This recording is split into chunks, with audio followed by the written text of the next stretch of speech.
Ladies and gentlemen, welcome into Podcast Room 303. Introducing one co-host with more nuggets than Chick-fil-A, Nick Morahan.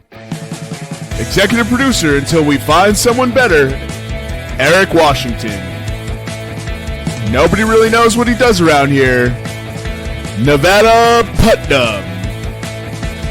And now, the single greatest thing to happen to hosting in history, Jermaine Antonio Colon Mendez. On with the show. Ladies and gentlemen, welcome into Podcast Room 303, episode 311. I'm your host, Jermaine Colon Mendez. This is my co-host, Nicholas Morahan. And as always, we have with us the executive producers, the EPE, and Nutty Putty. On today's episode, we'll be getting into the NFL draft, and obviously we'll talk a little bit about what's happened in the first two games of some of these playoff series. We'll get into head-to-head review, pop culture pick'em, top 5 busts, and blind 5. Without further ado, it's another quad pod. So please stop asking me where Nick is. I don't know. I'm not his keeper. Please direct all questions to Nevada. That's his role as executive producer. He has to make sure he knows where we are. How you doing this evening, Nick? Nobody knows where I am. I don't even know where I am right now. Who are you guys? I think I'm good. I'm Ron Burgundy, question mark? From parts unknown, like Kane and Undertaker. That's what it is. Shout out WrestleMania this weekend. How you doing this evening, Nevada? Good. I currently in sports overload with I got 2 hockey games on, 2 basketball games on. I don't have enough eyes. All right, and how you doing this evening, Eric? Good, man. Just enjoying this perfect sports season and hyped to have a quad pod and get this episode cracking. All right, so without further ado, let's go ahead and get into this head-to-head. All right, boom. All right, so last week was week 15. Solid week for Nevada. He went 2-1. He hit on a plus 500 home run bet, putting him at 1827 on the season, but he's up 19.8 units. That's good for second. Jermaine went 1-2. He hit on a plus 300 bet. He had Seth Rollins winning his trios match, right? Trios? No, trios is 3v3. Oh. Triple what threat. would this triple threat? One is triple threat match at plus 300, putting him at 18-27 on the season as well. Up 14.98. Nick and myself, big fat donut. Nick is 17-28. I'm 20-25. Nick is up 15.73, and I am up 20.2. Thanks, Roy.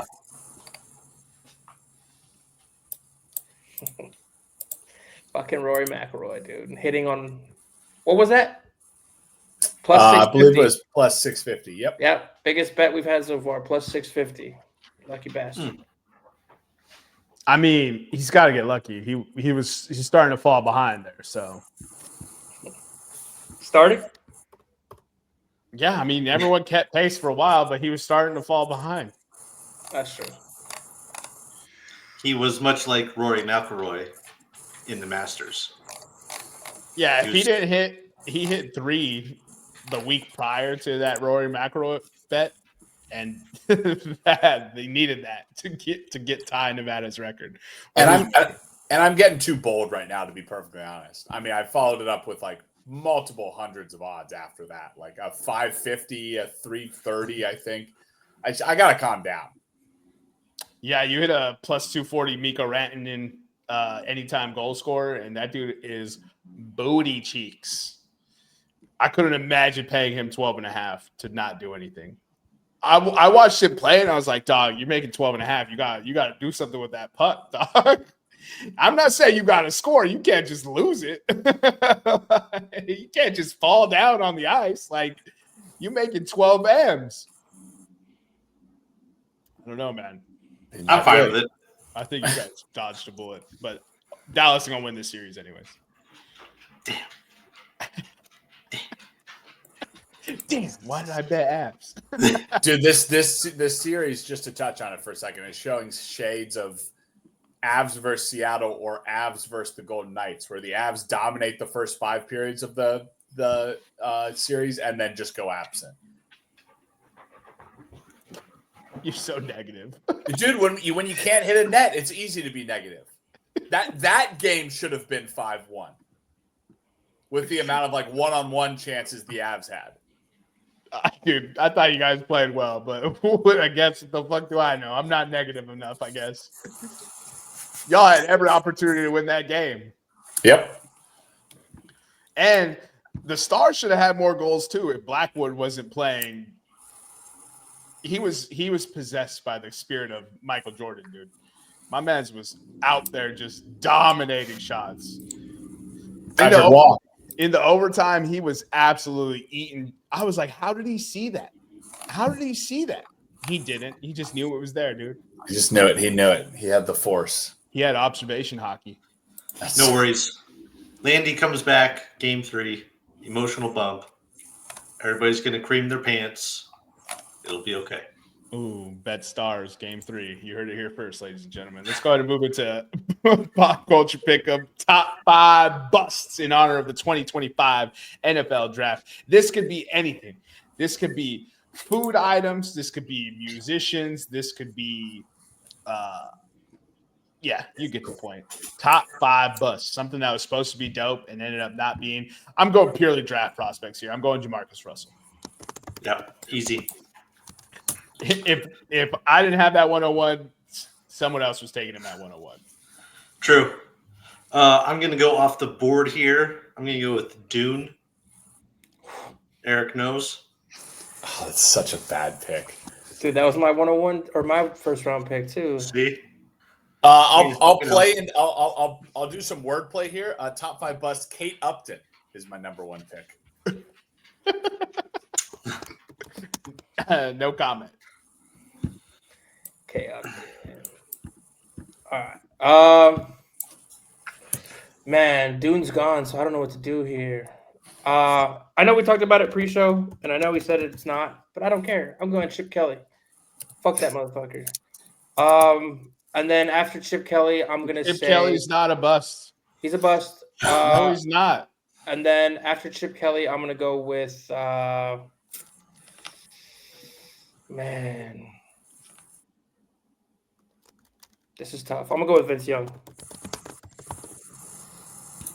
Is Vince Young a bust? Yeah, In the NFL, he was absolutely a bust. Oh. I'll go number 2 pick. I'll go Darko Milicic. Damn. Shout out Carmelo. All right. I will pivot mine. I'll go with Anthony Bennett. Anthony Bennett's the dude that got drafted over Jordan? No, Sam Bowie. Oh, that's Sam Bowie. Okay. Yeah. I'm going with the Bust of David by Michelangelo. Yeah, great one. Damn it, dude. That one was on my list. Oh, that's a good one. That's a sneaky one. Did you have that one in 2? Did you have that one in 2?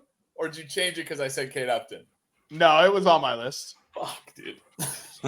And then I'm going with Adam Morrison. 2-time NBA champ, Adam Morrison. Chill out, bro.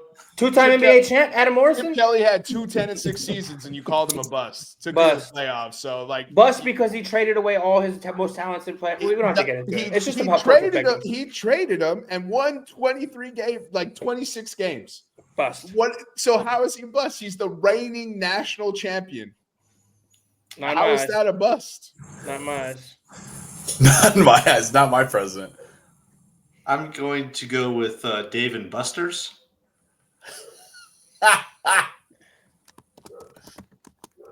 Third pick, I'm going Johnny Sins for top 5 busts.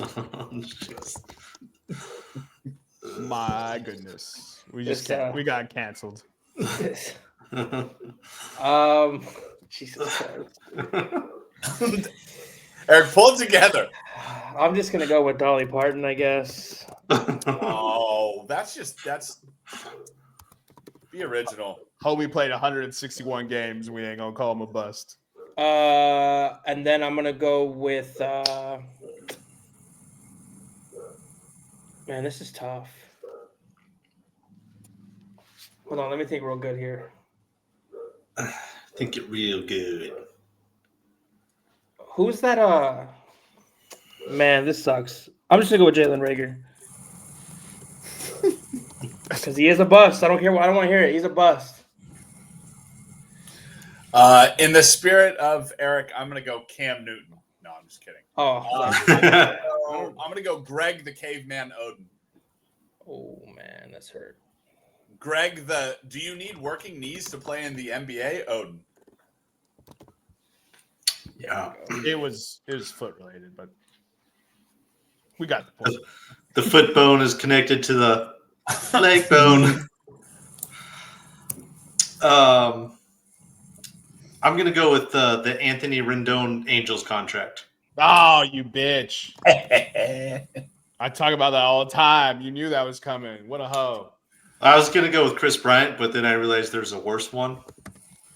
I'm going with David Wright. Damn. David Wright versus the Mets. So for MLB, it's hard to do a draft bust, so I went with contract bust. And David Wright's contract was a bust. I don't care what anyone says. Yeah, it was. Yeah, like you could sit here and argue if you want, but you're wrong. Yeah. And then I'll take a. All right, so I did baseball, basketball, football. Ooh, free, open game. Here, just to remind Eric, we'll take Markelle Fultz.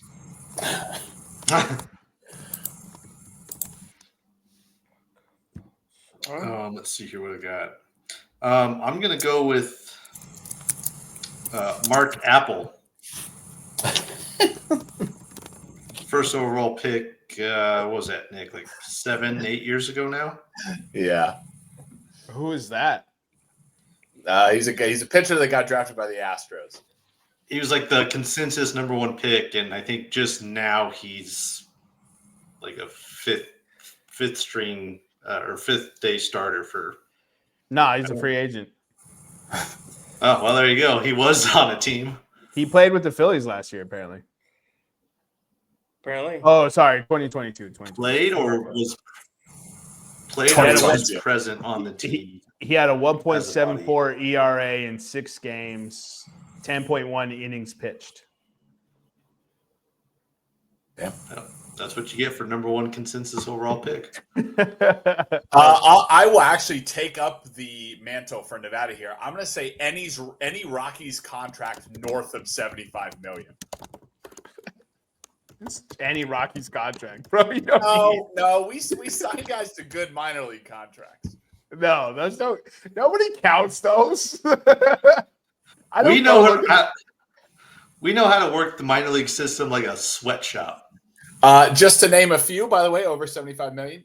Ian Desmond, Mike Hampton, Chris Bryant. Who else? Oh, Darryl Kyle. He literally died to get out of his Rockies contract. No relation to Chris Kyle. No relation.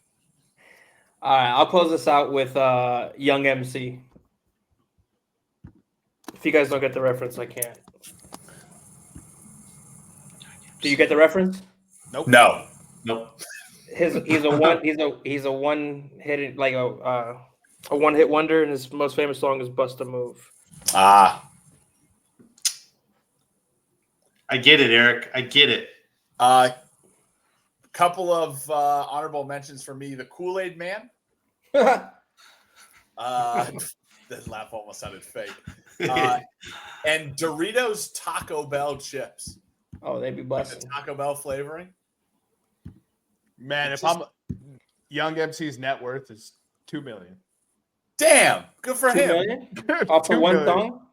Good for him. Honestly, I think he should be on a different list. Yeah, that's a different list. Man who did the most or who did the little to get the most. My man just got $2 million and he didn't do anything. No doubt. Yeah, that's crazy. Any other honorable mentions? All right, I got Kwame Brown, Marvin Bagley III. I got Josh Hamilton. Ouch. Cincinnati Reds, Josh Hamilton. Come on. Yeah, MLB contract though. Contracts, okay. Contract. He was a bust. Jamarcus Russell. I already said him. Sorry. Trey Lance and Trent Richardson. Remember when they showed us that video, that very early video of Jamarcus Russell, and he threw a ball like 65 yards off his knees, and NFL scouts were like, "Whoa!" They had throwing a ball from your knees doesn't make you a good NFL quarterback. Yeah, how often do you find yourself in that situation, Jamarcus? He's like all the time. Throw a 65-yard bomb from his knees, and all the scouts busted in their pants. Can I tell my favorite Jamarcus Russell story? Yeah. Is this the one that is everybody's favorite?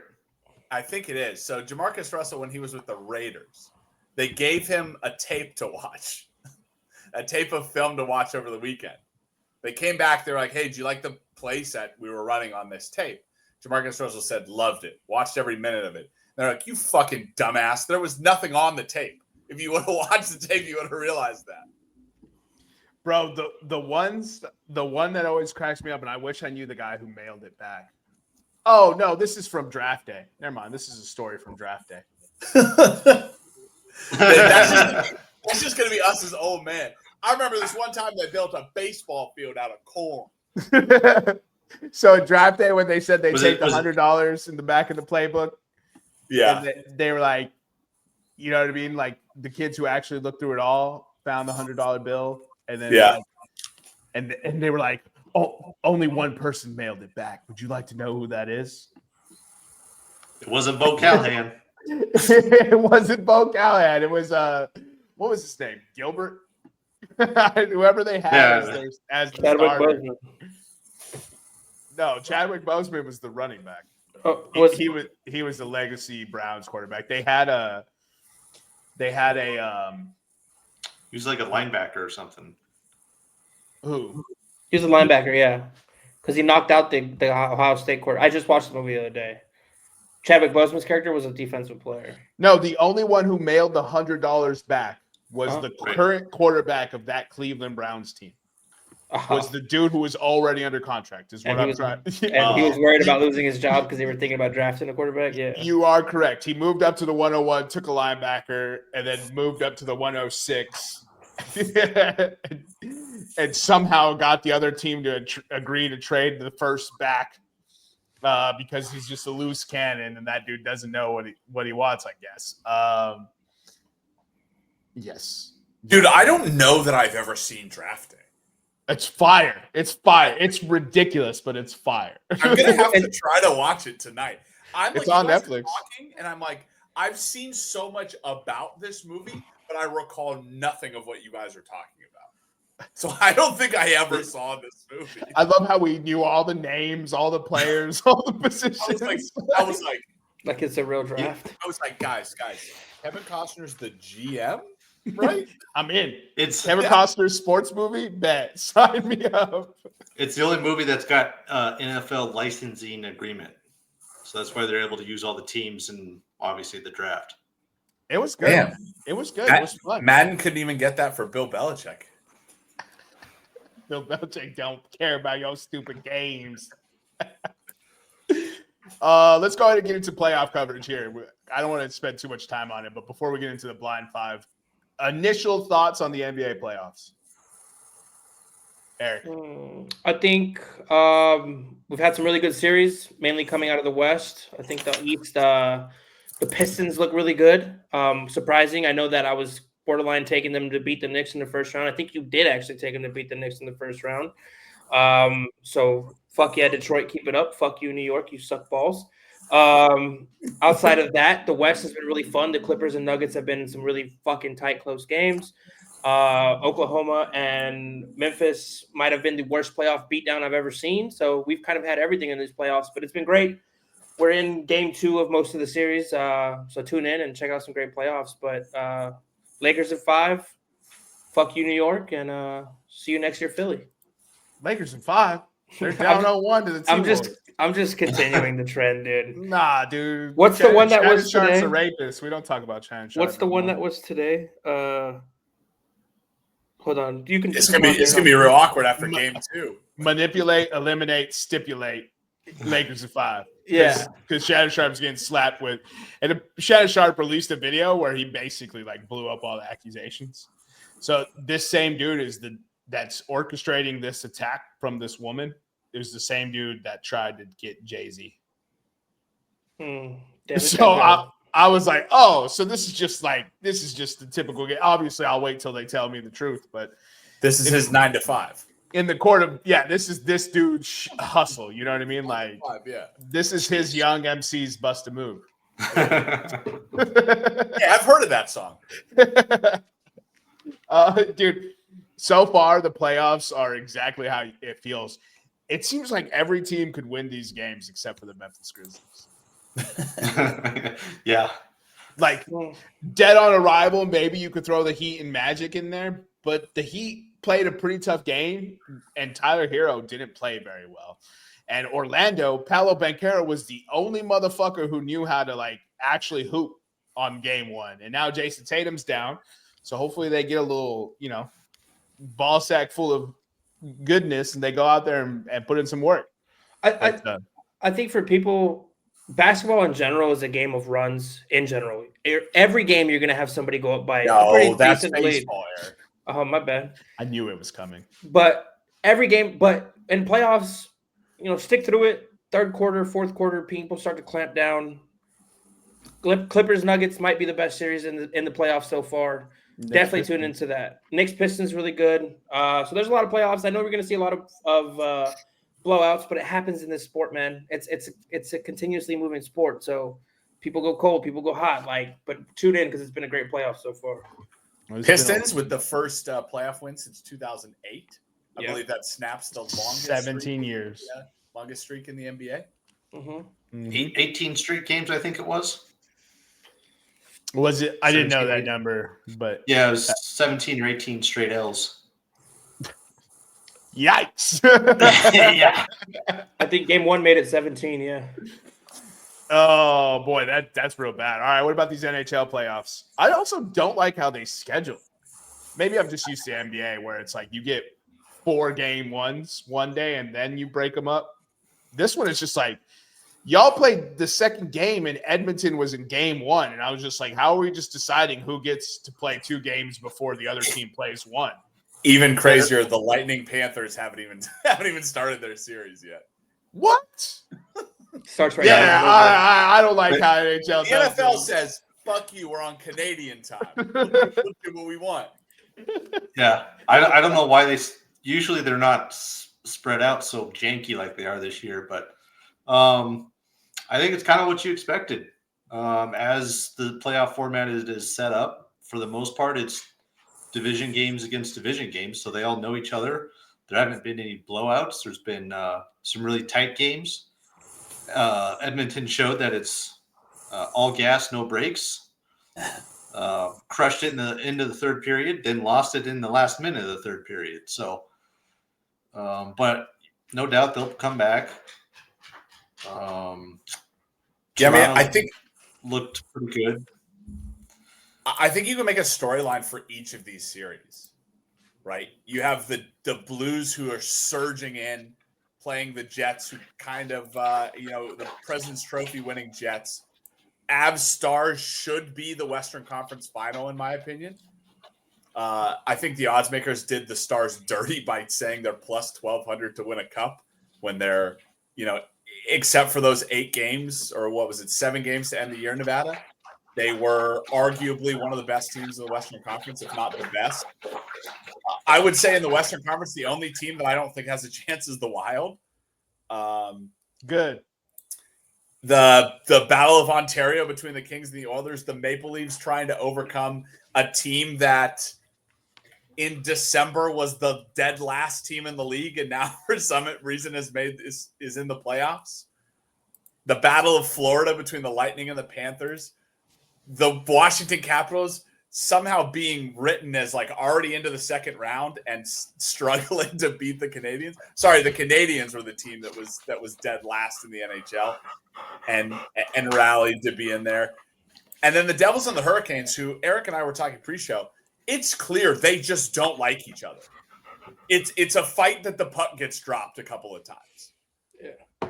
I'm supposed to get that puck. Yeah. I forget it every year. And then I'm just reminded every year how awesome it is to just sit and watch playoff hockey because you never know what's going to happen. The reverse of what Eric said, there's no blowouts in playoff hockey. Every game will make you kind of go. I mean, even the Avs game should have been a 2-1 game. Except for the Wild. The Wild are going to get blown out. I was like, dude, I've seen blowouts. Like, what are we doing, boys?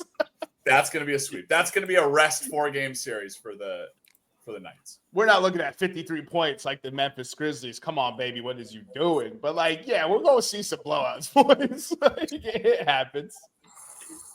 Dude, that Kings Oilers. The Kings are trying to get over the hump that is Edmonton because Edmonton's eliminated them last 2 playoffs, right? 3 in a row. 3 in a row. Yeah. So they had that 5-3 lead. Bro, they pulled the goalie with like 6 minutes left. Maybe even more. And Edmonton's like, we're going for it. And they get a goal, and it's 5-4.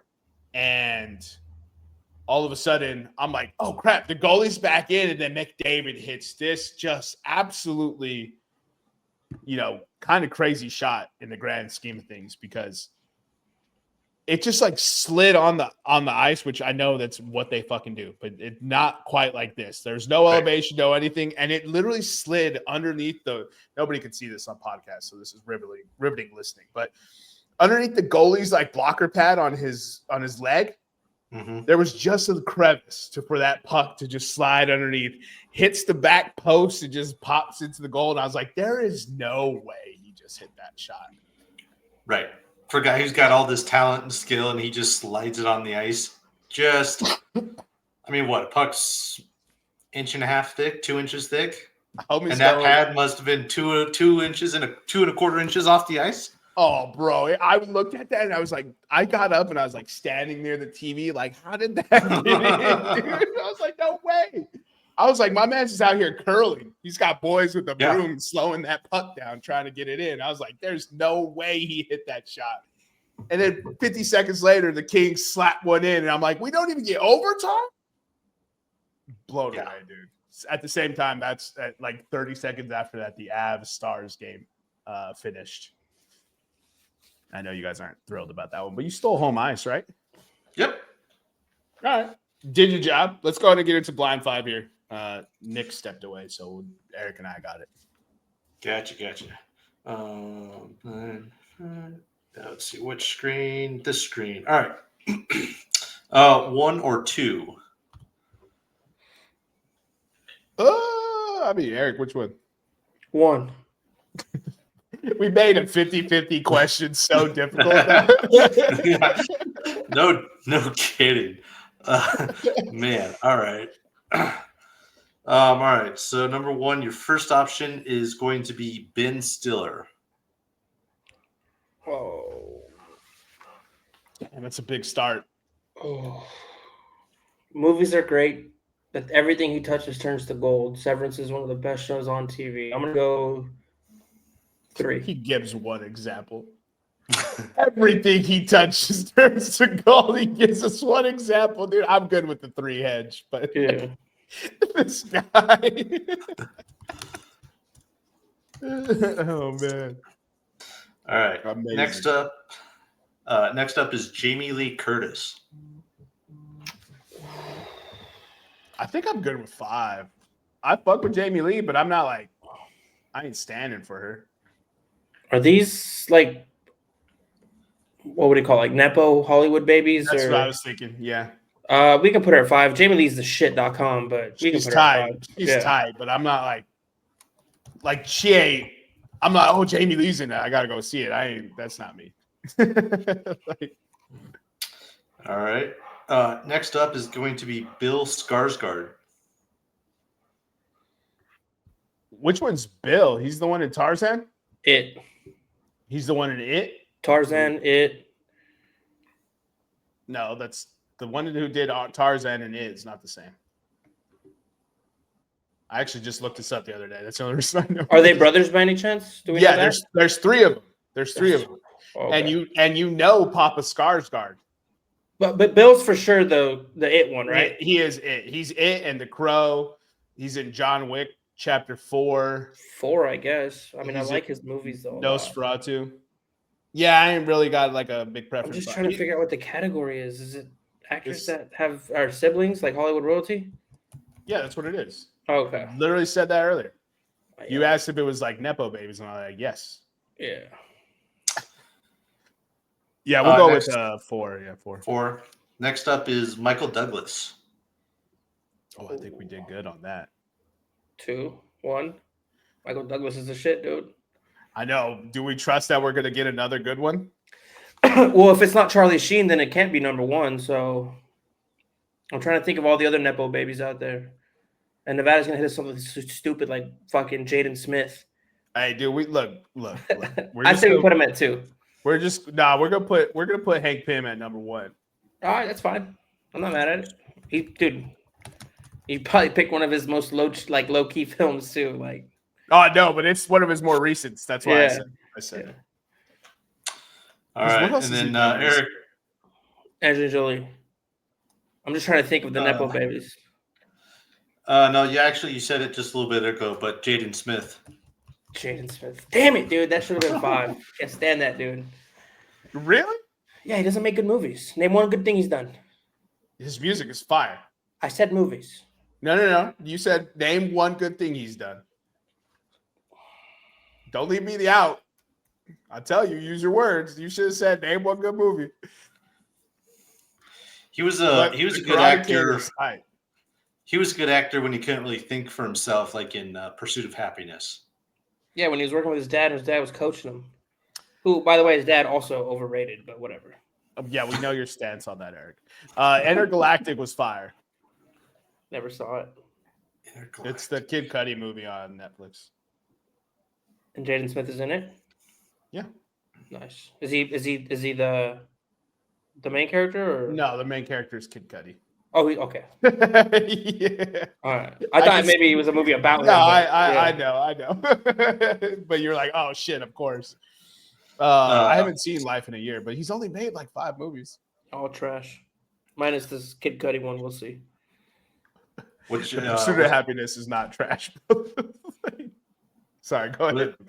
What is your guys' official answer for the theme? Nepo babies. Nepo babies from each decade. Hollywood legacy actors. Parents be fucking. Yeah, I was going with second generation, but Nepo babies works. Second generation. Yeah.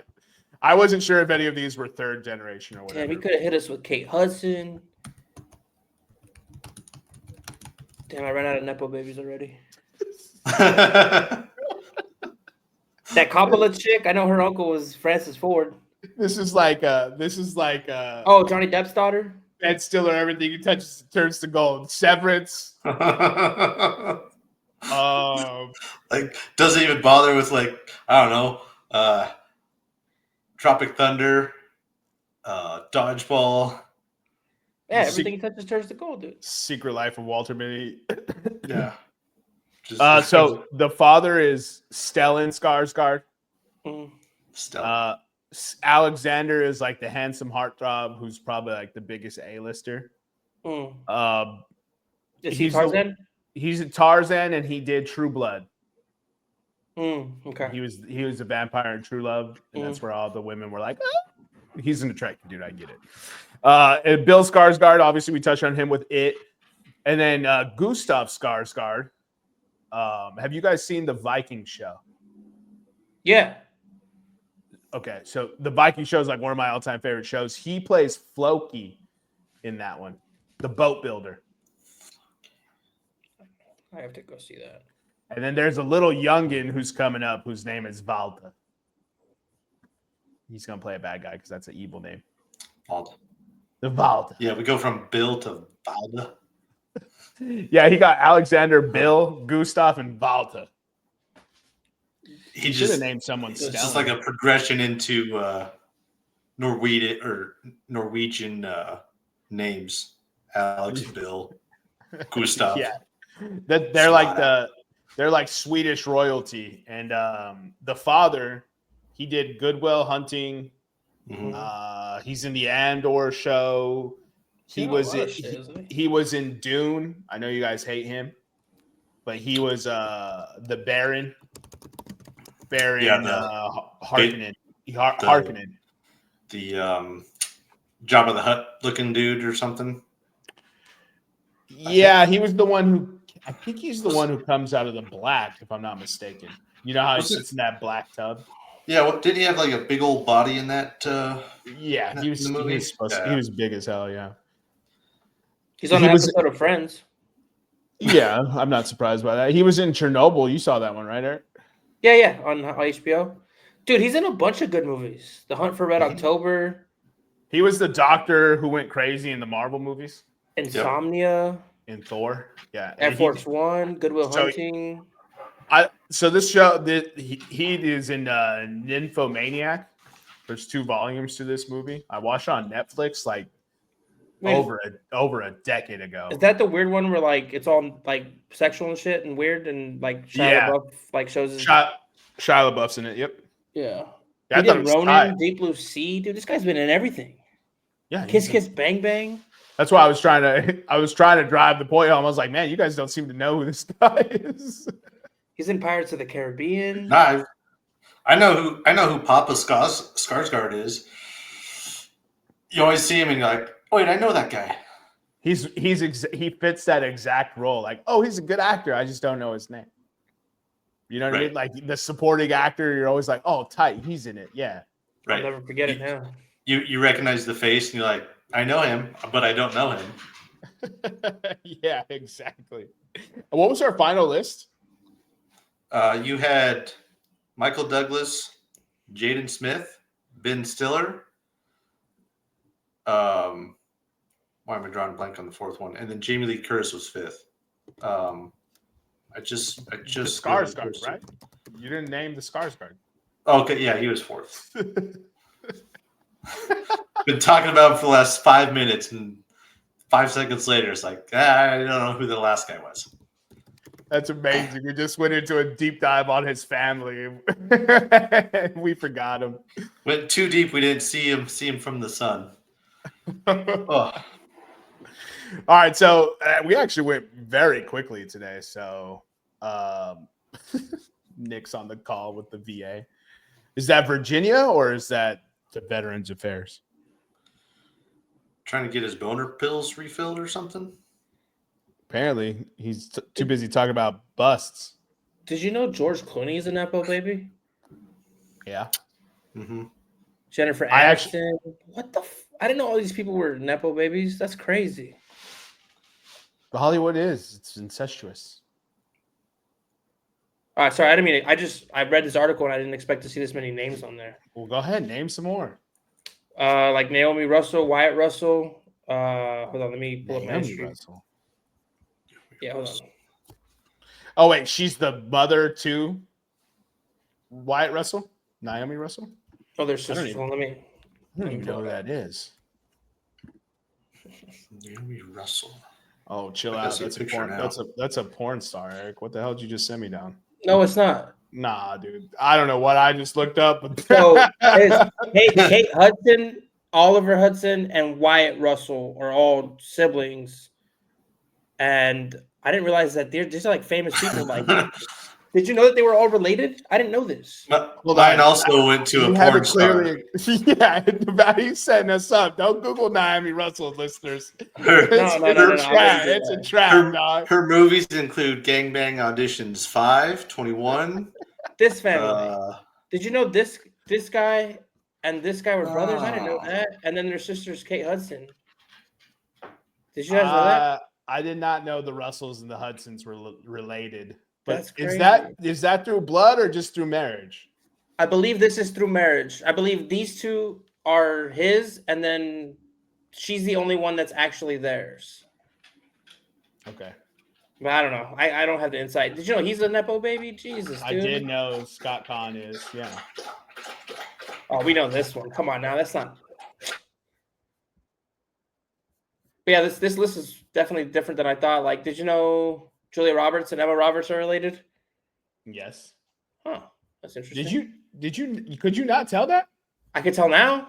Look at those smiles. I could tell now when I did you know this? You want to hear a Friends reference in relation to that smile? Yes, I did. I did. Dude. Eric, you did not know that Nick Cage was a Coppola? No, I didn't. He changed his name to Cage because of that. Because he wanted to get away. Did you know this? I did. I didn't know he was a Nepo baby. He changed it to Cage because of Luke Cage. Nick Cage took Cage as his last name because of Luke Cage, the Marvel character. Really? Uh-huh. That's interesting. Uh-huh. Are you making shit up? Are you fucking with me? No. Oh, okay. I can never tell with you. Hey man, you're the one who didn't know. Don't come at me, bro. I'll fight you, bro. Anyway, that's enough of that. I was just shook. Like I didn't realize some of these really big names. Like I really didn't know Clooney was one. Like that's First crazy. of all, I didn't know Jamie Lee Curtis was. Yeah, I didn't know that either. And Michael Douglas is so old that I was like, you know what I mean? But his dad is Kirk Douglas. What's his dad's name? Yes, yeah, if I remember that correctly, yeah. Kirk. Yeah. What possessed you? What? Never mind. That wouldn't make sense. Never mind. Yeah, I didn't know Jamie Lee Curtis was a. You did leave off the best though. You left off the Sheen family. Yeah. Yeah, he was like, good talk. Good talk, bro. So, there's some hitters you got to leave off the list to make the list a little spicy. Otherwise, it gets too boring. Yeah, exactly. You should have went with ones that we didn't know, because there's got to be way more that we don't actually know.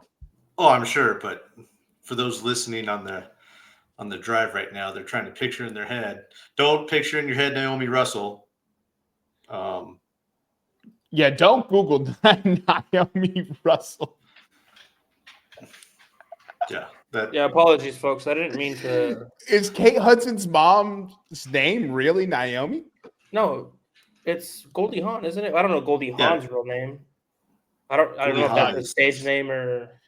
Isn't Goldie Hawn the real name? So where did Naomi Russell come from? I have no idea. I think I just saw Naomi somewhere else on the list, and then Wyatt Russell, and I put it together, and then subconsciously he just went into the recesses of his library.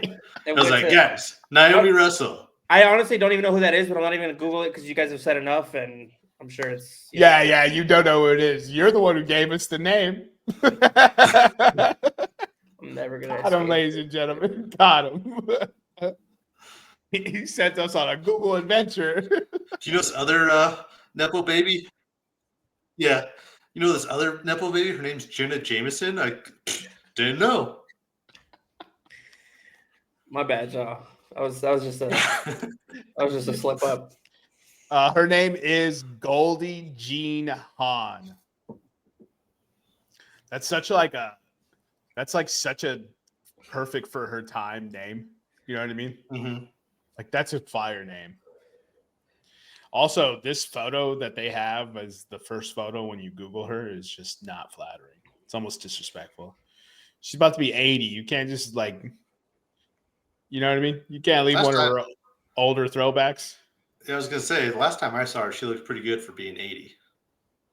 It's just that photo. I promise you it's just that photo. I thought I had seen her recently. She didn't look that bad. Like, look. Right. Her and Kurt she looks perfectly fine there. That photo they have on that splash page is disrespectful is all it is. Someone does not like Goldie Hawn at Google, dude. Like, oh, you remember Prime Goldie Hawn? Here's the Crypt Keeper Goldie Hawn. Her face, it looked like swollen. You know what I mean? Like she had just gotten work done, swollen. Yeah. And I was just like, don't do that to her. She was attractive. She's just 80 now. There's nothing wrong with looking 80 when you're 80 years old. Right. Now when you're 30 and you look 80, we gotta have a bigger discussion. You gotta grow out the beard so that way you can hide it a little bit better. Yeah. For dudes specifically, yeah. All right, let's go ahead and get into the NFL draft. I looks like this call with Nick will be a little long. A little. Yeah, they probably have him on hold. He's listening to that. So music. I have this pulled up. Bear with me. You guys know the website's a little funky, but I'll try to find all your guys' bets if you want. But yeah, this is the draft page for the NFL. And Jermaine, I'll let you guide, but just let me know where you guys want me to go and pull up. Oh, Ugly's back. Oh, there he is. Oh, I'm sorry. I meant Nick's back. I am trying to get the government to give me money because I served my nickel. So apologies for the absence. I like that they were punctual for that 8 p.m. phone call for you. They were not just punctual. They were in VA. Anyone who badmouths the VA, apparently their telephone operators are not part of that because they called me 15 minutes early. Yeah. yeah. They were like, or they were just trying to get off Eric style. Whoa, you can't say get off when we do an episode about busts. Yeah, dude.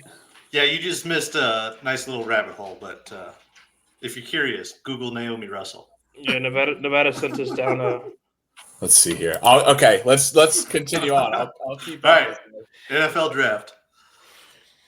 All right, so anybody have any differentiations from the number 1 overall? No, it's got to be Cam. Negative. It's not the right pick, but negative. It's not the right pick? Okay, so you have a differentiation then. No. They're going to pick Cam Ward. I just don't think that he's the right number 1 pick. Why? I don't think he's a very good quarterback. I don't think he's the best quarterback in this draft. That's Jackson Dart. I'm just kidding. That'd be ridiculous to say. I don't think Shedeur Sanders is that bad of a quarterback. Yeah, of course. Okay, but so you're saying neither of them should be top 10? I don't think he should be the first pick overall. He's going to be because the Titans are awful at drafting. It feels like if you need a quarterback and you're 1 overall, you have to take a quarterback, right? I don't subscribe to that logic. I don't subscribe to that logic either. You have the one I hate that. I hate that, bro. I was like, yo, get a haul, take Shedeur. Yeah. If you need a quarterback, trade back, let someone else take him. If Cam Ward gets selected by the Browns or the Giants, whatever, just take Shedeur. You added picks and you took a quarterback. Yep. Yeah, I think this, as far as quarterbacks is concerned, it feels like the 2015 draft where it was Jameis and Mariota. I can't even remember his name. It's like Eminem. Wasn't Rosen in that draft? No. No. Rosen was before Kyler.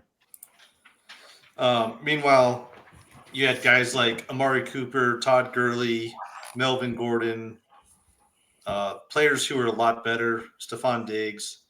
But again, it was kind of a weak quarterback class. So it just rises that way. Yeah, this reminds me of the 2022 draft class with Kenny Pickett and Desmond Ritter. Hey, don't get me Kenny Pickett, dude. Is that the one with Super Bowl champ, right, Eric? Super Bowl champ Kenny Pickett, dude. Did you say Deshaun Kaiser? What a throwback name. Was that the one with Deshaun Kaiser? I actually don't know if he was in 2022. Brock Purdy was in that draft. Brock Purdy, best pick of the 2022 draft. Brock Purdy, quite Mr. possibly, Irrelevant? best pick ever. Best pick ever, yeah. Malik Willis is part of that draft. Sam Howell, part of that draft. He's gone to how many NFC championships? And he's been to a Super One. Bowl? Oh, Deshaun Kaiser was drafted in 2017. My bad. I forgot they made it back to the Super Bowl. Eric just be trying to hate. You gotta be exhausted hating as much as you do. It's really not, dude. It just comes naturally. I don't know. That's why you're always walking around sighing, bro. You got too much hate in your heart. I got no hate in my heart, dude. Just absolute disgust for certain things. Just use Eric, okay. You know what? Eric in pre-show bitched about the Phillies, right? Fuck you, Eric. You're 13-10 in second place in the NL East. What? Why Eric, are you you? want to know a bad baseball team? Try 4-17. That's 19% win percentage if you can't do math that quick. First of all, Nick's not giving me credit here. I said our bullpen is bad. You Everything said else is we said phenomenal. we lose almost every game. No, Eric, you don't. In fact, you win almost 60%. I said we'll be up in almost every game that we've That lost. just- We're up sorry, before we you lose. just- back to the NFL draft. You just triggered me because I was like, Eric made a comment earlier, and I wanted to fact check him before I got angry at him on the podcast. And yeah, Eric, now I'm angry. 13-10 is not 4-17. I understand you're frustrated, buddy, but you're an Orioles fan, so it doesn't matter. I'm not an Orioles fan. Nick. National? Eric's Eagles had lost 2 games last year. I know. And he pitched the whole ride. I remember. Dude, you remember when they couldn't score in the first quarter? I don't, because they're the Super Bowl Right. champions. So he just look, man. If his team has a loss, they're trash. You just have to know who you're dealing with, bro. I am Denzel Washington from Remember the Titans. Perfection. We run it again. You guys have never seen Remember the Titans? Are you really? Never heard of it. Yeah, never heard of it. Is that Wrath?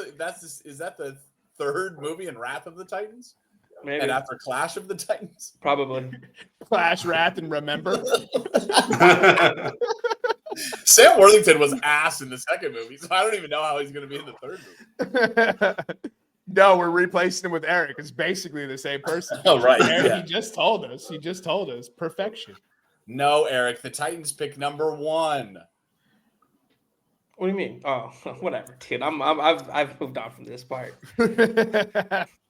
All right. Does anyone have a bet they would like to submit for the listeners for the draft? Yes. Plus 200, the Pittsburgh Steelers to draft Shedeur Sanders. Where do you see that? Under futures? DraftKings under team drafted by. So if you go all the way to the right, you'll say player drafted by. And then if you scroll down past Gentry, you'll see Shedeur Sanders. Pittsburgh Steelers plus 200. They lead, followed by the Browns plus 210, the Giants plus 215, and then the Raiders a wide gap plus 700, leading everybody else. Damn, are they moving up to get him? Are you calling that out right now? I don't think they are.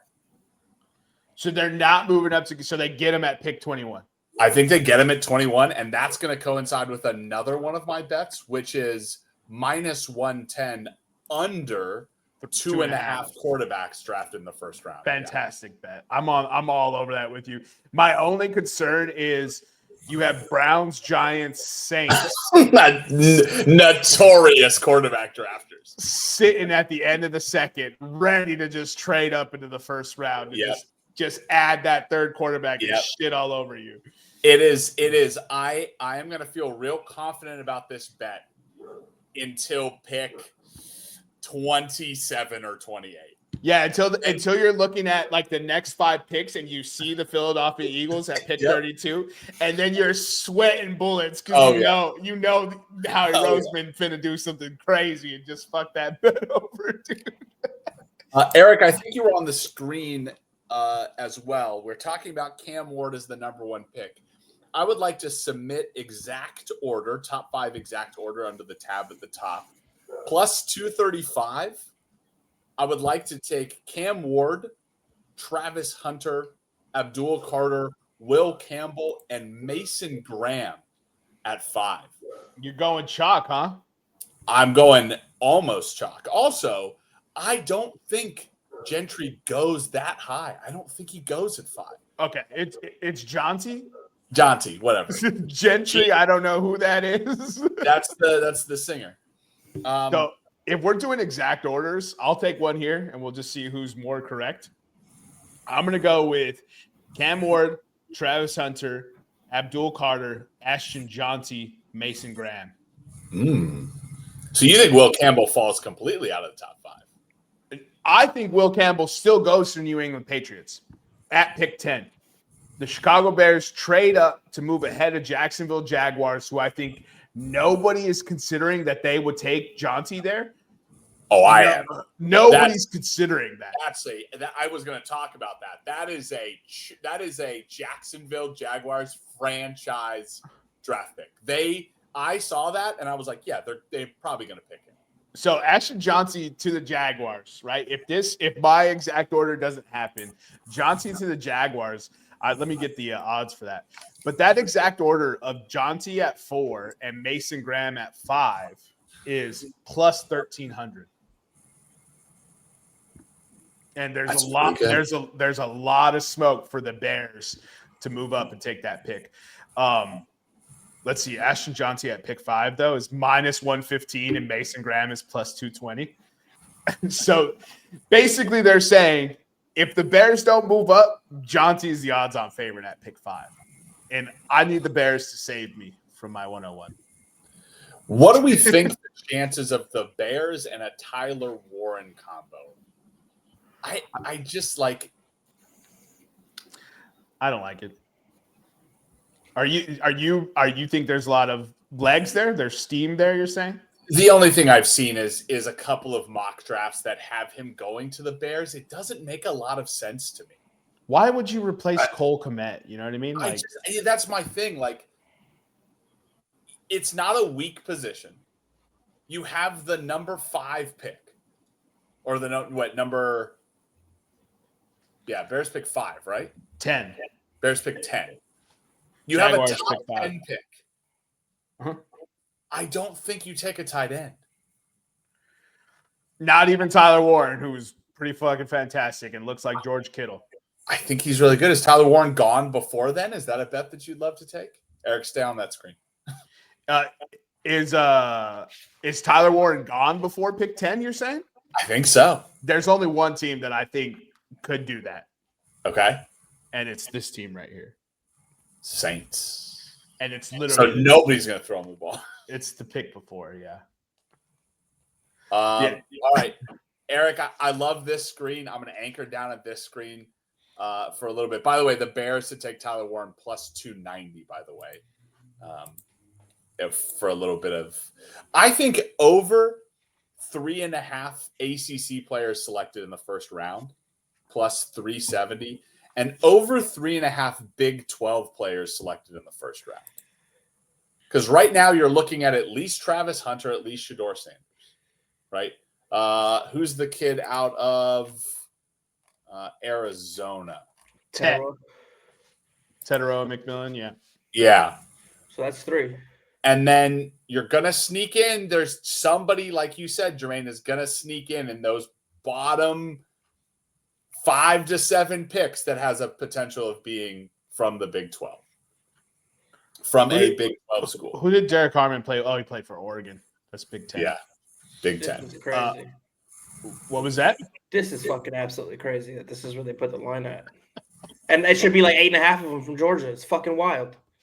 I mean, if you go look at it, you got Will Campbell, Jalen Walker, Armand Membo, Kelvin Banks Jr., Michael Williams, Shamar Stewart, Jackson Dart, Jade Barron, Kelvin Banks, Matthew Golden.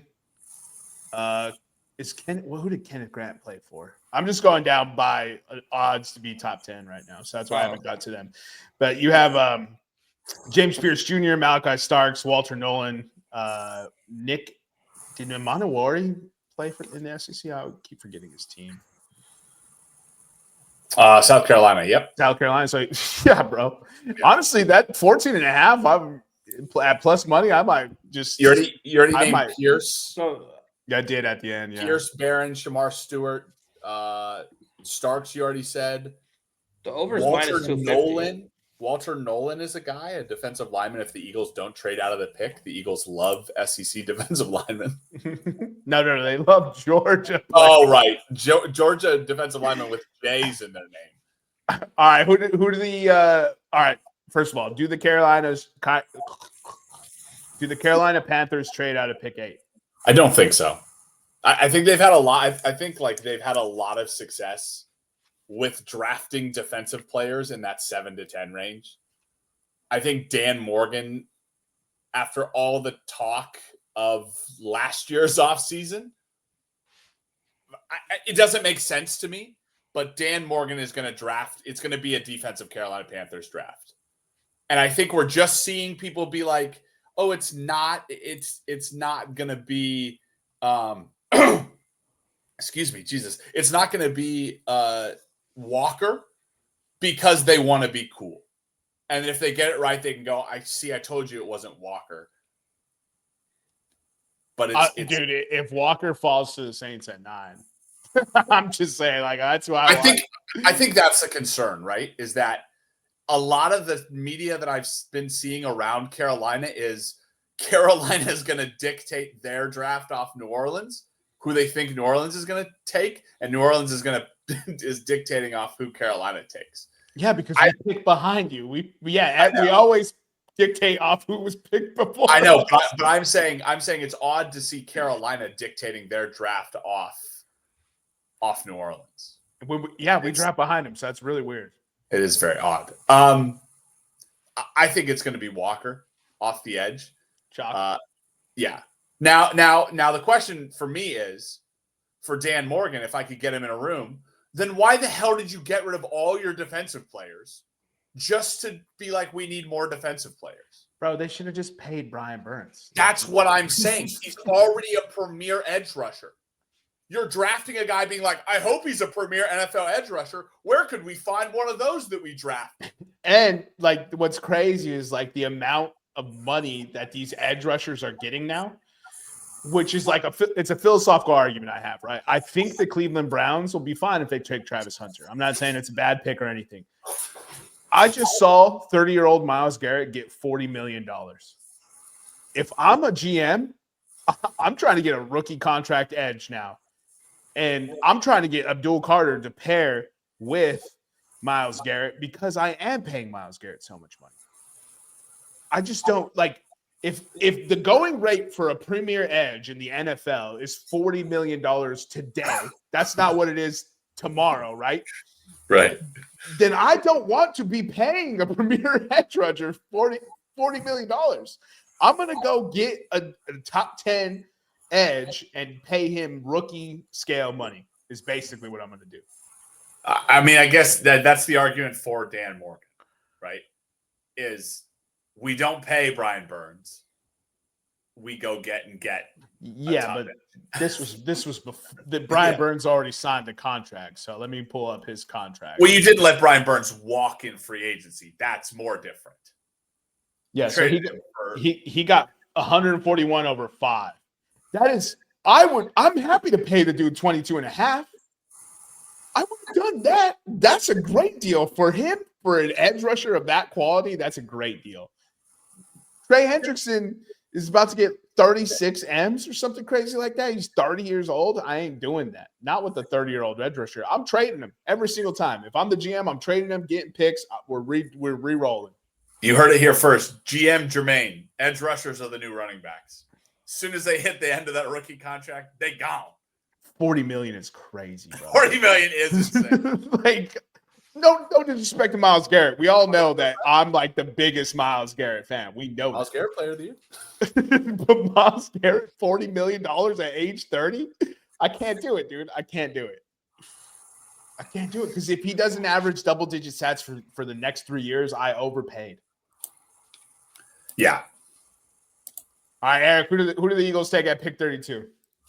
If we don't trade up and he's still there, it'll probably be James Pierce. Up? Yeah, we're gonna try to get Walter Nolan. We're gonna try to get to 15, 16 to get Walter Nolan if he's still there. Is this confirmed? Spoke with Howie, or this is what you want? I don't even have to talk to Howie, dude. It's like that, dude. It's twins, dude. Spoke with Howie. Spoke with Howie. Because he's saying it like it's fact. Like there's no room for it. I just know, dude. Howard, right here. dog here. Trade back. Eric's got a red phone in his closet. He locks the door. It turns into a secure room. Howie, it's EW. No, but honestly, James Pierce Jr. or Senior from Tennessee is the more realistic one.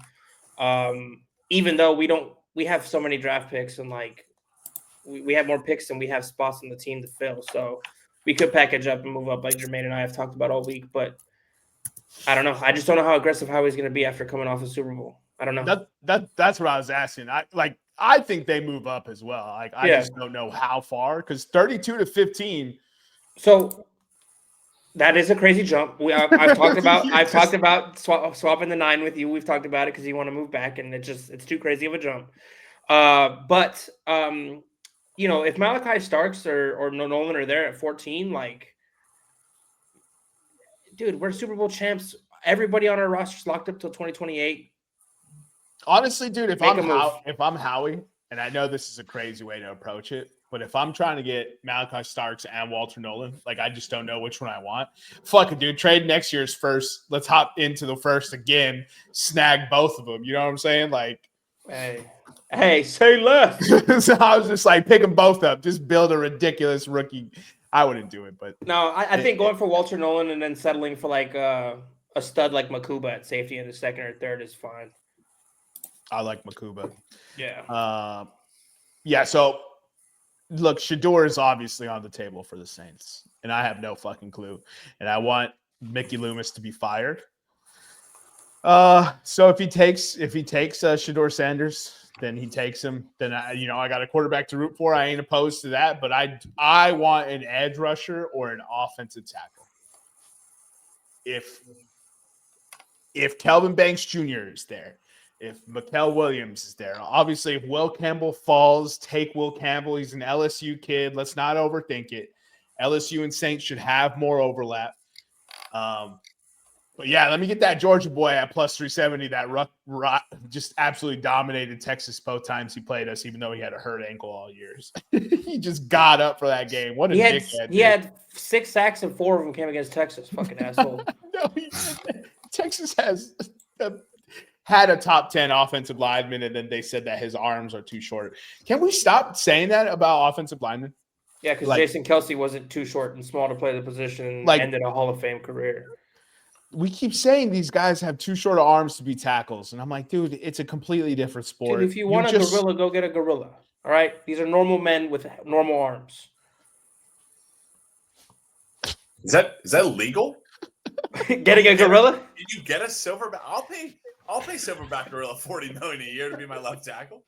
Dog, if we could coach him up, yeah, he could get 40 amps from me. Bobo. Defensive end, no get through, no hit quarterback.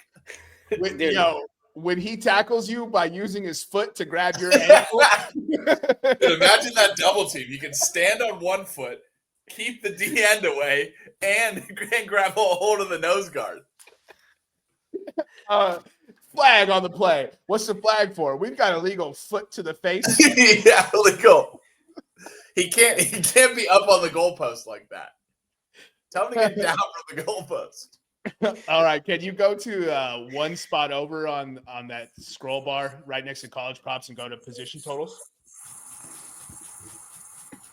All right. How many cornerbacks do you think are taken in the first round? 3. I say under 4.5. Under is the play there. And minus 360 is not a lot of juice for the under. Yeah, it's too much juice. Does this encompass? So I looked here to make sure first, but does this encompass safeties too? For some reason, like you think it would, or no? Okay, no. It says corners specifically. It would say defensive backs if it was all inclusive. All right. Defensive lineman edges over 8.5. They zap the juice from that. Yeah. I would be real tempted to take an under 8.5 here purely because obviously plus 200. Doubling your money is always tight, but look, there's about 50 players all grouped together, and there's no real clear differentiators, which I think could push running backs up the board, which I think could push receivers up the board if you use need as a tiebreaker for some of these squads. So that under could be tempting. It's such a deep draft at that position that could be another reason it's pushes down, but it's interesting. This lineman one. Oh, so good. It's almost the exact. It comes down to: do the Eagles trade out of 32 to a team that doesn't need an offensive lineman? Mm-hmm. If they don't trade out, or they trade to a team that needs an offensive lineman, this busts. Yeah, because All right, so you got Will Campbell, Kelvin Banks Jr., and Armand Bembo. You could probably just book those three boys out the top. Kansas City Chiefs are going to take an offensive lineman. Houston Texans are going to take an offensive lineman. So that puts us at 5 right there. Like, who else are we looking at that needs it? Seattle needs offensive linemen. I hate to throw this San little wrench in Francisco? here, but I wouldn't put it past Howie to pull a left turn and go offensive lineman there, because he likes to stack that position and just have depth there and work with them. And he did can do it lose if he your loves starting somebody. left guard. We did right guard, but yeah, we did lose our starting right guard. But we replaced him in a trade from the Texans, so we'll see how that dude did. But he was the PFF last ranked left guard in football last year. So we'll see. Yeah, but he didn't play with 4 badass motherfuckers where he just had to kind of do a little bit. Yeah. You mentioned the Cardinals, Jermaine. Cardinals could probably use an offensive lineman. That's it. That's another one. Cardinals are another one. You mentioned the Colts. Colts love an offensive lineman. Colts. I think it's too much of a reach. Colts need a lot, man. That's the problem. Dolphins, Jets, Giants, obviously. Oh, Dolphins for sure. You said Seahawks? I did, yeah. Yeah. The Niners could too. They lost a bunch of people. Patriots, I Saints, said the Niners, but I agree, Eric. I agree. Patriots, Saints, Bengals, Lions, kind of not first need, but they need one in the draft. Yeah, not first round though. Yeah, so because they had one of their guys tear his pec last year. I forget which one it was. Then like Rams, 49ers, maybe Ravens. I'm just Ravens need might, one. Ravens need one. Teams that might trade into the first, take that pick, take their first pick, whoever they want there, and then trade into the first to snag an O-lineman. And if they do, this is busted. But for right now, I'm riding under 6.5. I'm gonna regret it when it goes 8 or whatever. When 8 offensive linemen get taken because we have a run of 3 in the last 4 picks. I'm taking over 6.5. I am. And I'm going to sweat it out that whole draft. So give me that over. Nobody's comfortable with whatever line you're taking in that. Over 6.5 is minus 135, by the way. Under 6.5 plus 105. So offense, we have 15.5. I think it's under. So 2 quarterbacks, 7-0 linemen for me. 2 tight ends. 2 tight ends, Warren and Loveland. I don't think more than 1 receiver goes in the first round. So 1 running back. 2 running backs? I think 3 running backs. So obviously over 2.5 plus 170 is one of my favorite bets in this draft. Because here's the thing. There is Hampton, Ashton. And Travion Henderson. Henderson, sorry. And the other boy from Judkins. He'll be a second or third. Judkins could be a first, but we're already stretching for 3. My thing is the reason why I think they can go 3 is there's a lot of all the reporting basically coming out of it is that a lot of these guys, there's no differentiator, right? They're all just in a big pool. There's no tier break. There's no positional value, which could push running backs up. It's all right, I don't like this tackle more than this tackle that I can get in the second. Let me take this running back and get the 5th-year option. I don't have to pay him. I don't have to pay him until the 5 years is up. So, and that's a lot of the reasons why I think I already got a running back who's good right now, but in 2 years he's not going to be. So let's run a tandem for a couple of years. Yeah. We just saw old men dominate at that position. They need this influx of talent. The Broncos, the Cowboys, the Bears, the Raiders, all prime spots for a running back. And then any running back who exists right now in the league should be worried that someone's coming to steal their running.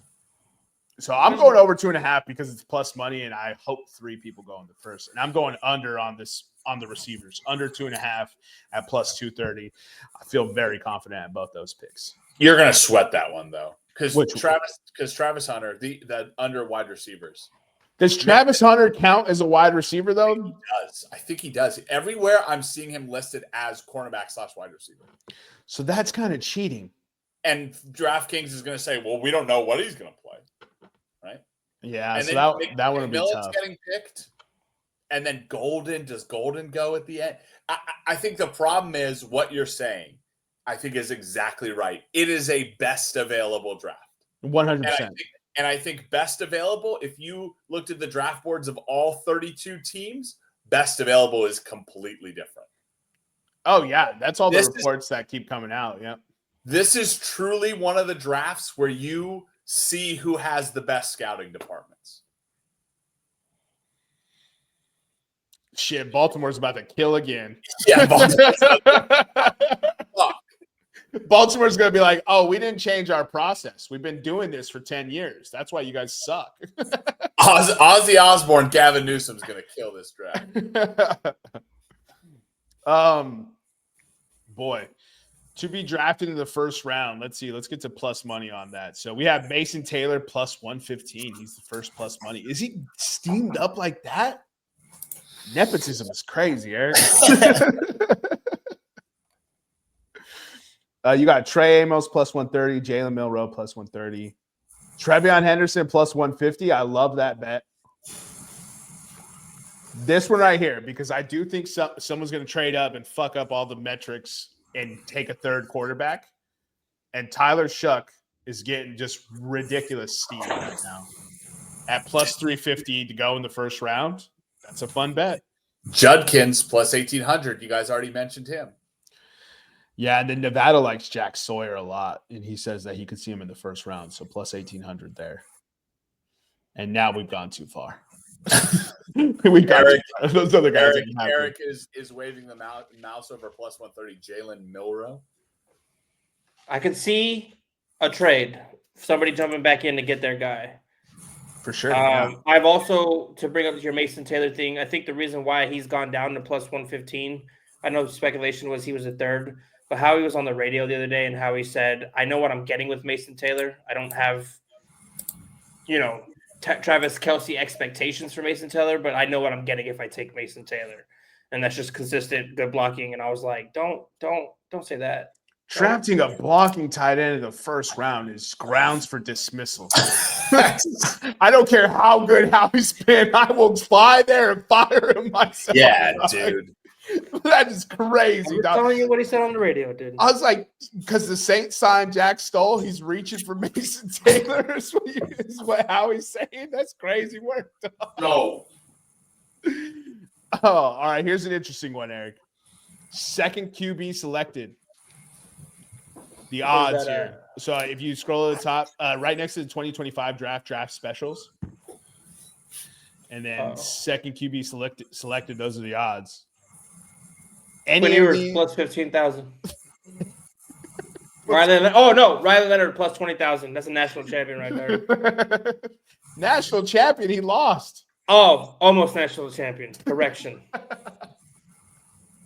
All right, Nick, you see this bet for second QB selected? Do any of these interest you? Dude, I've seen mock drafts. I think that I've seen mock drafts before that we were talking about where Jackson Dart is going to the Saints or Jackson Dart is going before Shedeur Sanders.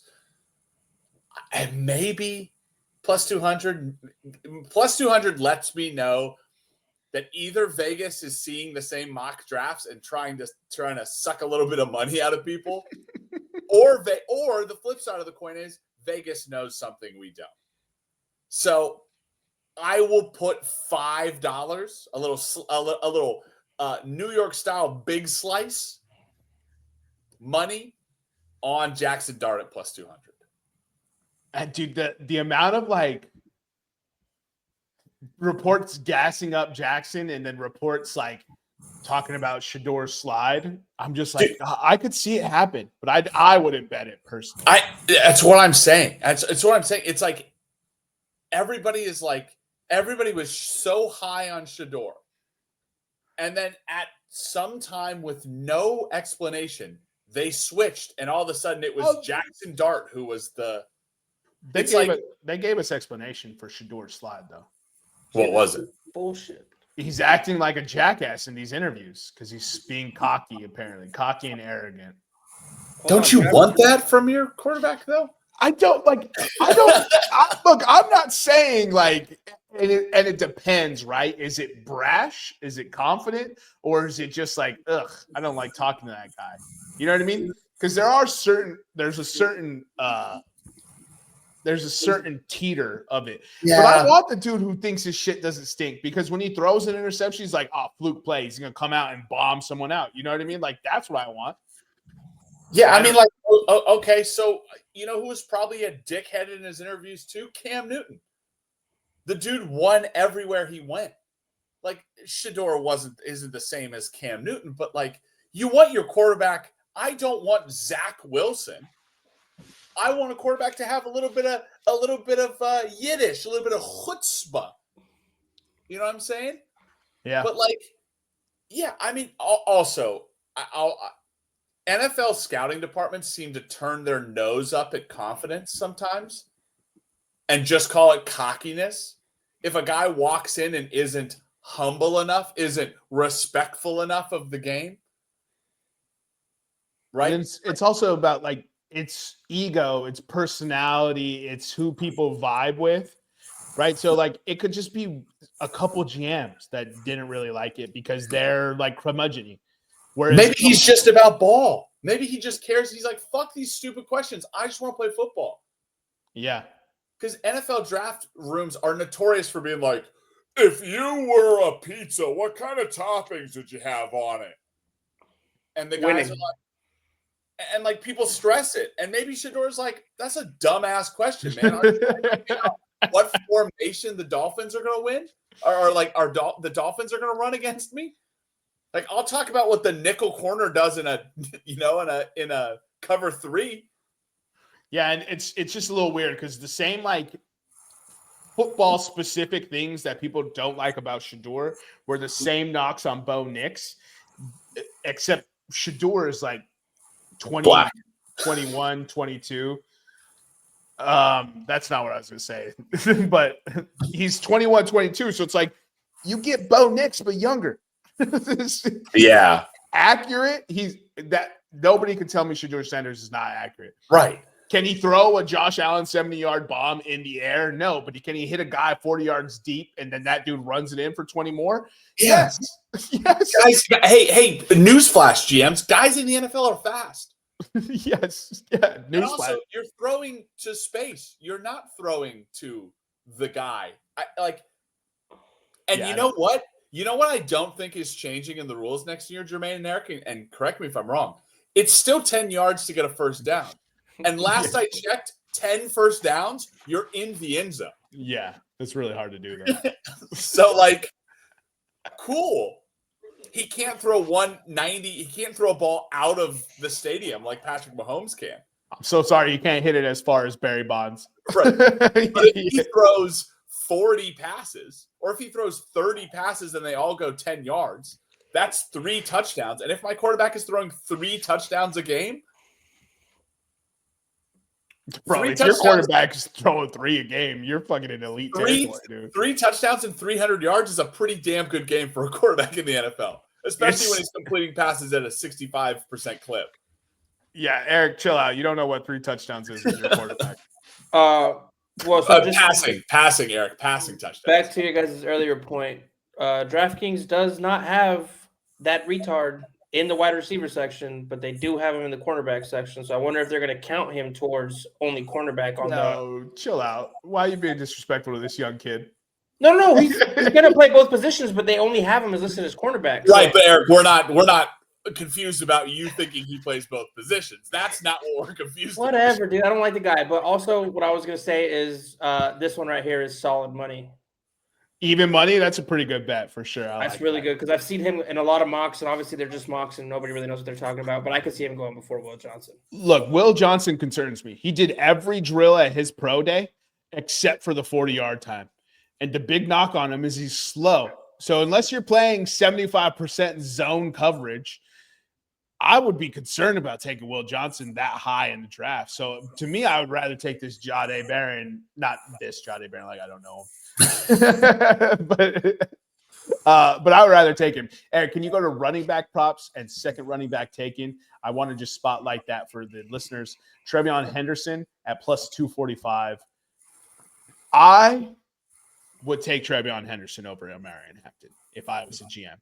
And I know I'm not the only motherfucker that's thinking that in these NFL GM offices. So, Eric, no, stop. The dude sucked last year. He sucked. Eric keeps clicking Ollie Gordon the second, by the way, plus 12,000. So for those of you who aren't familiar with betting, if you bet $100, you'll lose $100 on Ollie Gordon being drafted second running back overall. If you is Will Campbell guaranteed to be the first offensive lineman off the board? Because there's a lot of juice on this. Everything I've seen, yes. I think that Membo at plus 500 is crazy value. I just don't see him going past 5 or 6 here. He falls past 5 if there's a trade. So, like, if someone comes up to get Jonty, then it precipitously pushes people down. Like, yeah, then, especially when the 2 picks for the Jags are Jonty and Mason Graham. So, like, I don't know if the Jags have a big need at offensive line. They always seem to have a need at offensive line, though. Also, what position do you think is Mr. Irrelevant? Ooh. I'm going running back at plus 800. Mr. Irrelevant. I'm going to go safety. Let me get safety plus 1,200. And Eric? I'm going to go offensive lineman plus 400. Okay. No, you're not drafting an offensive lineman in the 7th round. I'm going to go defensive lineman plus 320. It's going to be an offensive lineman now. You know that, right? Yeah, I was just like, wait, why? Like, are you saying that 7th round picks are never offensive linemen? No, I'm sure they are, but have you seen one hit that late? Yeah.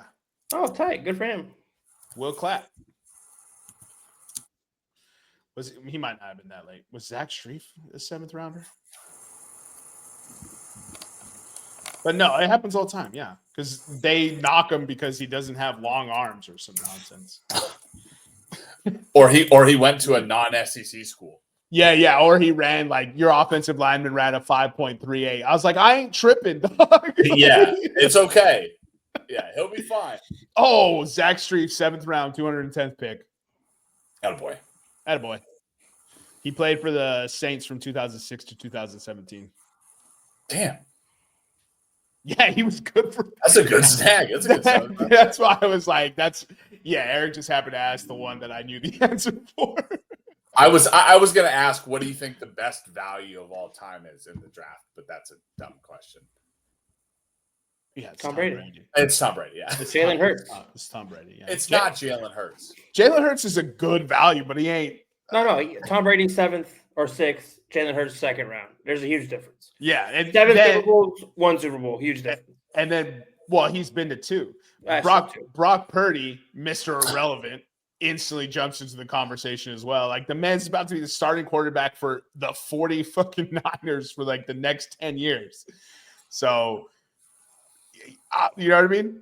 Dude, Jalen Hurts in the 2nd is tremendous value considering how many people have taken Sam Darnold, Josh Rosen, Cam Ward, Ryan Leaf.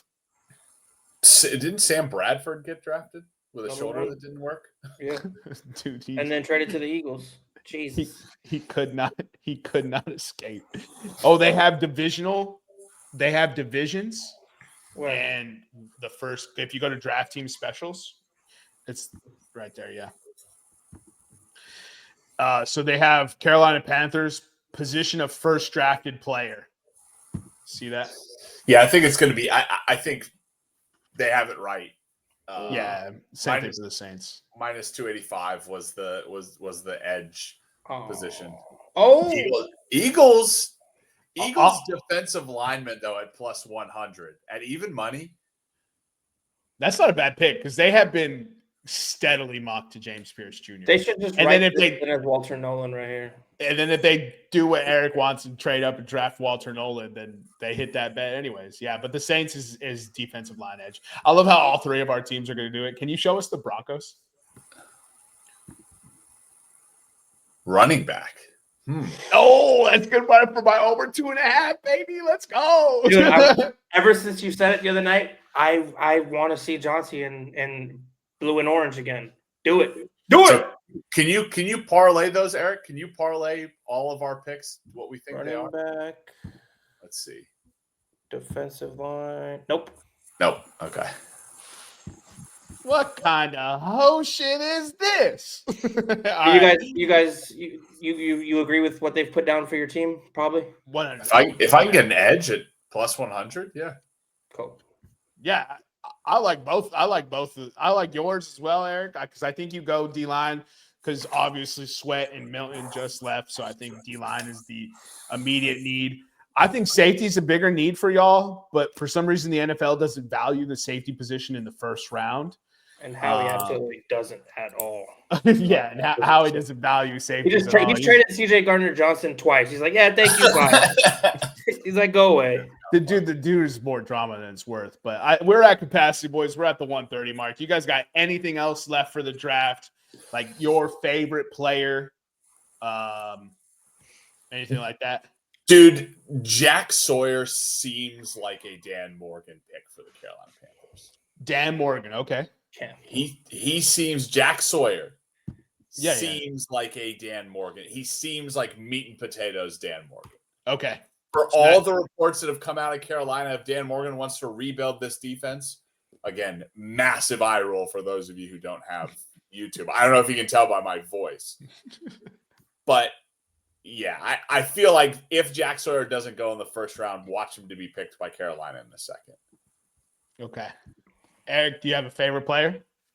Walter Nolan is absolutely my favorite player. I want him for the Eagles. Sorry, out of the first round. Out of the first round? Yeah, because we've talked about Walter Nolan for the last 60 minutes. So I really like in the second or third, I really like Makuba. We talked about it from Texas. I actually made a list earlier today. Let me just pull it up right quick. Yeah, he's 102 on the Bleacher Report big board. RJ Harvey, running back out of UCF, 1,800 yards last year, 4.4 speed. Probably a fifth rounder, but I love him. Kevin Winston Jr., if the Eagles are going to go safety from Penn State, 80 tackles last year, and 2 years in a row he's had 80-plus tackles. And then I just have to throw this one in there. Cam Scatterbo. I think nobody's really talked about him. I know you have, Jermaine. But I've been reading, and I just really haven't seen anything about him. And I think he's going to be decent. And homie, just stealing my pick. You see that whole shit? This Dude, is last. I'm laughing at Eric saying not that he was reading about Scatterbo, but that he was just reading. Eric was like, I've been reading. It's just nobody seems to be showing that kid love. Look, I've been reading lately, and let me tell you, it's because he's white. He's white. We just saw this in he's like projected to go fourth or fifth round at this point, which is crazy work. I think it's good value. Good value for sure. Crazy work. He's one of my favorites in this draft. So like, I think he's fantastic. Wide receiver Jack Beck out of TCU. His tape, that boy can absolutely hoop. Alfred Collins, you can get him possibly at the end of the second round. That's a Texas boy. We're producing D linemen right now that just come in and eat up run stops and put fits on that guard center combo in front of offensive lines. And I'm trying to see who else did I have. Gray Zabel is the Senior Bowl breakout, but he's actually been gassed up to where he might be a number one overall now. I love Harold Fanning Jr. from Bowling Green. His tape is ridiculous, bro. He led the NCAA in most of the categories that you'd associate with the tight end and didn't win tight end of the year. He's probably going to go second or third round, and that's insane. Give that kid 2 years to catch up to the NFL game speed-wise, and he's going to be the steal of this tight end class, I think. Bro, he dominated Penn State and Texas A&M. He was on grown man business. Yeah. But there are concerns with him. So I think that's a great pick. Right here, Dylan Fairchild from Georgia, interior offensive lineman. fantastic choice there. There's a wide receiver coming out of Jackson State. His name is Kevin. I don't know. See, I don't know if Kevin is the first name because that's a pro wrestler, but his name is Nash. His name is Nash. And for some reason, I go Kevin or Steve, and I'm like, those are other people. So I don't know. That name sounds so familiar from the people that I know. But he played quarterback his first 3 years at Jackson State, San Jose State. So he played quarterback for the first 3 years at San Jose State, and then transferred over to the wide receiver position. It had 16 touchdowns last year. Let me see if I can't find his name. San Jose State. Dude, I love, we talk about offensive linemen who don't have long arms. There's Charles Grant out of William and Mary. Incredibly raw, right? Uh-huh. But I love offensive linemen who didn't play D1 football. Like D1A football. Because it seems like the most natural position that if you have intangibles, if you have tangibles, you can play offensive line. If you have quick feet, long arms, you're strong. Charles Grant wrestled in high school, I think. Yeah. Like was an all-state wrestler in high school. I feel like that directly leads to the offensive line position. He's not going in the first round, but like mid-rounds. Yeah. I love offensive linemen, so I hope he hits. Go ahead, Eric.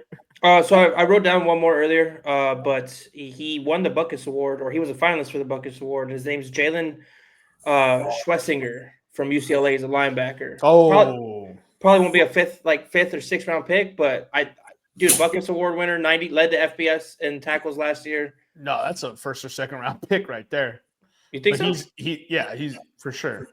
Oh. He's 65. Eric unearthed a gem, he thought. He's ranked 65 on Bleacher Report's prospect list. And, I like him. And we all saw what that UCLA kid did last year, stealing that award. Bastard. Yeah, I think so. A buddy of ours hit the group chat today, and it was just like, is it just me, or is this the least hyped draft in 10 years? And I was just like, no, you always feel like that because there's no quarterbacks. I was like, the 2022 draft was, the 2022 draft, I remember sitting there like, you go look at the top 10 picks of the 2022 NFL draft, and you're like, it's not bad. Like it's not bad. Let's see. I'm pull it up, and then we'll get out of here. There's just so many question marks around a lot of these guys. Trayvon Walker for the Jags. God, did they fumble that? Aiden Hutchinson, Derek Stingley Jr., Sauce Gardner, Kayvon Thibodeau, Ikem Ekwonu. How's that working out, Nick? Evan Neal. We drafted a left tackle. Can't left tackle. Evan Neal, Drake London, Charles Cross, and Garrett Wilson. Like, it hasn't produced anybody who's actually like gone out and done some like crazy things. Hutchinson and Sauce are probably the stars, I would say. Well, I might be off here, but hasn't Stingley been key for the Texans? Like the only good secondary player they have? Yeah, this year he finally put it together. Yeah. Oh, okay. I just wasn't sure if he had or not. I was like, because I remember hearing about him, but I hadn't heard about him much before that, so I wasn't sure if he was a bust or. Kayvon Thibodeau, if the Giants stay and take Abdul Carter, they're trying to trade Kayvon Thibodeau for a third. Philly's got a couple of those. Bro, first of all, the Saints got a third. We need edge. Let's trade that motherfucker right now. Take O-line, trade a third, bring in Kayvon. Like, yeah, we straight. Like, what? Oh, man. I can't believe I wouldn't trade him just to platoon that motherfucker. I don't know. Maybe I'm crazy there. But yeah, the 2022 NFL draft is basically this draft. Like, there was no quarterback taken in those first top 10 picks. And that's what gets drafts hyped. Quarterbacks. Exactly. Yeah. So I don't know if I said it, but Nick Nash is the San Jose State wide receiver. That Also, not to be confused with Rick Nash, former New York Rangers, longtime New York Rangers hockey player. You see what I mean? Like, it's impossible to remember Nick Nash, but his stats last year, 104 receptions, 1,382 yards, 16 touchdowns for a 13.3 average. Stud. He was actually who I thought should have won the Biletnikoff last year, but nobody wanted to give it to him because technically, and the reason why he's not going to get drafted early is he'll be 26 by the time they play like football this year. And you know how that goes. Bo Nix couldn't possibly be good. We had the Brandon Whedon experience and everybody got scared. Oh, bro. Brandon Whedon experience. Yeah, we ain't got to talk about that. My man's was 27, dicing up the Big 12. You guys got anything else for the 10s and 10s? Nope.